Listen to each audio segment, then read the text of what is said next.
Assalamualaikum warahmatullahi wabarakatuh. Perkenalkan saya Reza Fauzia Ahmad, yang merupakan perwakilan dari tim yang berasal dari Universitas Negeri Malang. Penelitian ini terkait dengan literasi.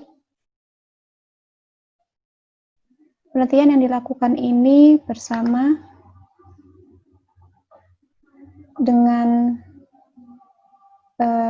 Bapak Setiawan, Bapak Muhammad Syahri, saya Reza Fauzia Ahmad, dan juga rekan saya Fatmawati Duria dengan judul Analysis of Information Literacy on Difable Student. Penelitian ini dilatar belakangi oleh rendahnya peringkat kemampuan literasi Indonesia menurut Program for International Student Assessment atau PISA pada tahun 2015, di mana Indonesia ini berada di 10 peringkat terendah, yaitu 62 dari 72 negara. Lalu juga survei yang dilakukan oleh Indonesia National Assessment Program atau INAP pada tahun 2016, di mana kondisi literasi masyarakat di Indonesia ini dalam hal kemampuan membaca yang sekitar 46,83%, di mana persentase tersebut itu termasuk dalam persentase yang rendah. Nah, untuk mengatasi hal tersebut, maka pemerintah membuat program yaitu GLN, yang dimana di dalamnya itu ada gerakan literasi sekolah, di mana gerakan literasi sekolah ini terdiri dari literasi informasi, yang di dalamnya ada literasi dini, literasi dasar, literasi perpustakaan, literasi media, literasi teknologi, dan juga literasi visual. Kegiatan literasi tersebut tidak hanya dapat dilakukan oleh masyarakat normal, tetapi juga oleh masyarakat dengan kebutuhan khusus, karena mereka juga memiliki kemampuan yang sama dalam hal melakukan pencarian informasi seperti halnya masyarakat normal pada umumnya.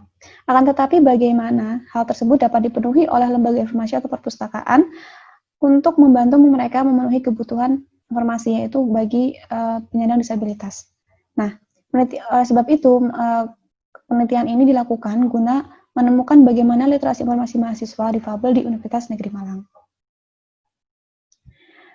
Landasan teori dasar yang digunakan adalah yaitu teori Teddy Wilson, yang merupakan perilaku pencarian informasi. Teorinya Teddy Wilson, di mana menurut Teddy Wilson ini perilaku informasi itu merupakan proses melingkar yang langsung berkaitan dengan pengolahan dan pemanfaatan dalam konteks kehidupan seseorang, yaitu maksudnya adalah kebutuhan informasi ini ternyata tidak hanya didasarkan atas kebutuhan, tetapi karena dipengaruhi oleh beberapa hal, yaitu seperti activating mechanism, intervening variable, dan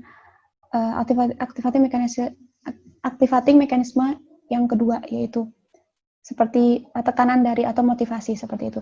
Lalu setelah itu baru mereka melakukan pencarian informasi, ada passive attention, passive search, active search, ongoing search, dan juga setelah mereka melakukan pencarian tersebut, maka akan melakukan informasi proses dan juga menggunakan informasi tersebut. Nah, setelah mereka melakukan informasi, ternyata ada yang kurang dalam informasinya, maka mereka akan melakukan melakukan pencarian informasi lagi yang dipengaruhi oleh beberapa variabel tersebut. Nah, selanjutnya adalah terkait dengan metode penelitian.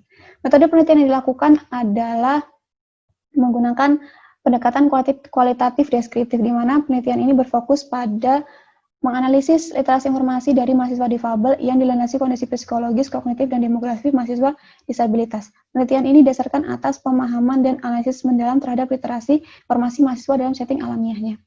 Hasil penelitian ini, data informan ini dari 10 informan yang diteliti itu sekitar 70% laki-laki dan 30% perempuan, di mana di jenis-jenis difabelnya itu 30% tunarungu, 40% tunanetra, 20% tunadaksa, dan 10% ini seperti autisme dan Down syndrome, seperti itu. Lalu konteks kebutuhan informasi. Dari konteks kebutuhan informasi pada mahasiswa difabel UM memiliki ketertarikan dalam bidang-bidang tertentu. Dari 10 informan ini, mereka ternyata menjawab serentak ada ketertarikan. Nah, ketertarikan pada bidang tertentu ini mendorong mereka melakukan penelusuran dan bidang yang terkait atau bidang yang ingin dia cari, seperti itu. Dengan keterbatasan mereka tetap mencari informasi, karena memang mereka itu membutuhkan informasi. Atas dasar kebutuhan tersebut, maka mereka terjadilah perilaku pencarian informasi. Lalu ada mekanisme pengaktifan yang pertama.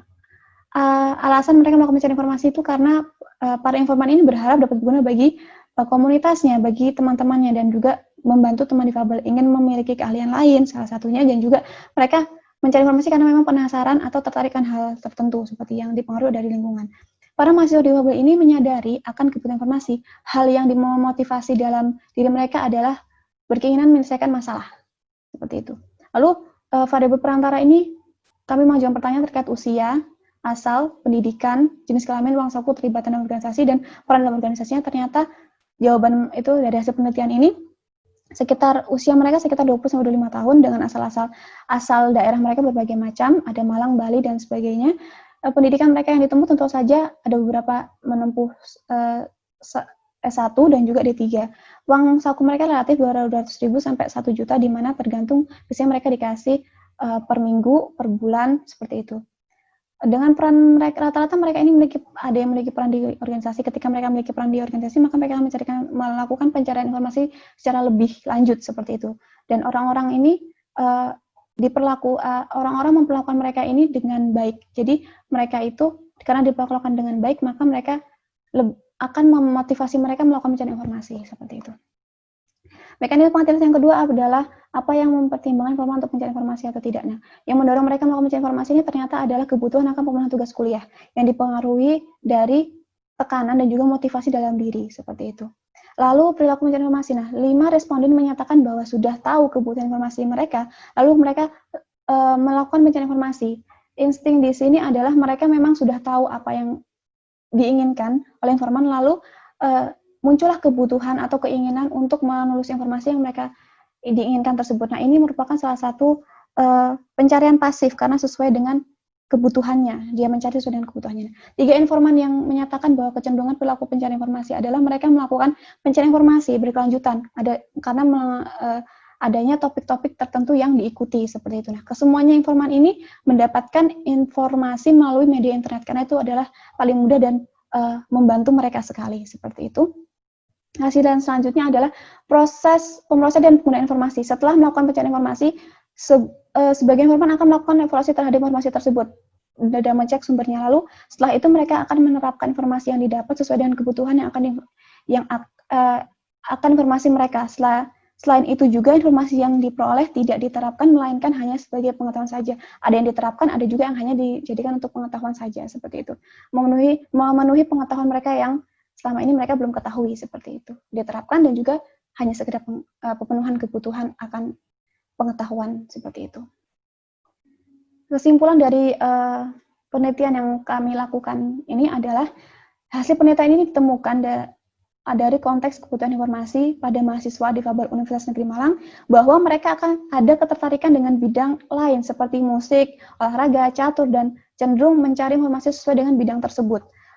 Dalam konteks perilaku pencari informasi pada mahasiswa difabel, mereka sudah ada kebutuhan akan informasi mereka, baru mereka melakukan pencarian. Media yang biasa digunakan itu adalah internet, karena itu adalah yang paling mudah dan paling gampang untuk fasilitasnya lengkap untuk mereka melakukan pencarian. Fasilitasnya enak seperti itu.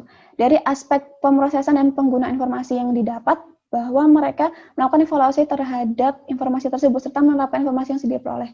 Ada yang diterapkan, ada juga seperti yang dijelaskan tadi adalah hanya sekedar untuk pemenuhan kebutuhan akan pengetahuan seperti itu. Serta bagi peneliti selanjutnya atau peneliti lain, ada diharapkan hasil penelitian ini dapat dijadikan sebagai salah satu acuan atau sumber dalam pemenuhan melakukan penelitian yang terkait dengan literasi informasi pada mahasiswa difabel. Seperti itu. Sekian presentasi dari kami. Kurang lebihnya kami mohon maaf yang sebesar-besarnya. Semoga penelitian yang kami lakukan, yang kami presentasikan ini dapat bermanfaat bagi sesama. Sekian dari kami, dan kami ucapkan terima kasih. Wassalamualaikum warahmatullahi wabarakatuh.